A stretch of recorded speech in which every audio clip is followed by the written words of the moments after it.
প্রাকৃতিক সৌন্দর্যের জন্য পরিচিত পার্বত্য জেলা বান্দরবানে প্রশাসনের নিষেধাজ্ঞা উপেক্ষা করে চলছে অবৈধ ইটভাটা কার্যক্রম। আর এসব অবৈধ ইটভাটা গিলে খাচ্ছে পাহাড়ের মাটি এবং বনের কাঠ। প্রশাসনের পক্ষ থেকে নামমাত্র অভিযান থাকলেও কার্যকরী কোনো পদক্ষেপ না নেয় বন্ধ হচ্ছে না ভাটা। এতে হুমকিতে পড়েছে পাহাড়ের পরিবেশ। প্রতিনিধি নুরুল কবিরের তথ্যচিত্রে বিস্তারিত জানাচ্ছেন ওয়ালিদ সিদ্দিকী। প্রাকৃতিক সৌন্দর্যের নীলাভূমি পর্যটন নগরী খ্যাত বান্দরবন আজ অবৈধ ইটভাটার দখলে। সবুজ পাহাড়ের বুক চিরে গড়ে উঠেছে একের পর এক অবৈধ ইটভাটা।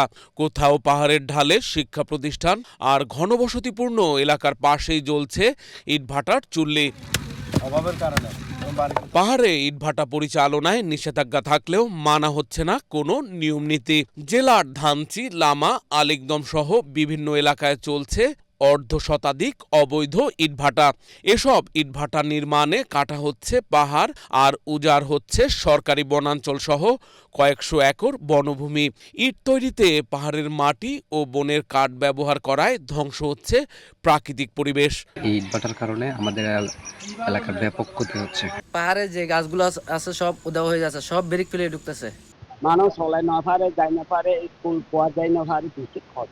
দোলাবাড়ি লেখাপড়ার বিচ্ছিন্ন, লেখাপড়া করার জন্য স্কুল যোগাযোগ বিচ্ছিন্ন। পাড়ার সামনে একটা প্রাইমারি স্কুল আছে, ওখানে টিচাররা আসতেও মানে তাদের অসুবিধা হচ্ছে। এই ইটভাটা আমরা চাই বন্ধ হোক।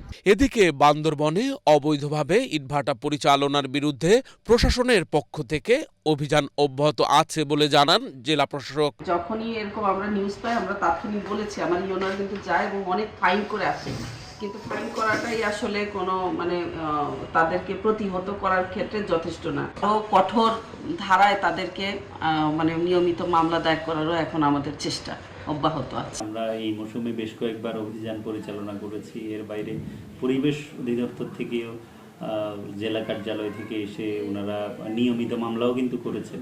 প্রতি ইটভাটায় দৈনিক পোড়ানো হয় 25 থেকে 30 মন কাঠ। তাই শুধুমাত্র জরিমানা দিয়ে নয়, প্রাকৃতিক পরিবেশ রক্ষায় ইটভাটা বন্ধে প্রশাসনের কঠোর হস্তক্ষেপ চান স্থানীয়রা।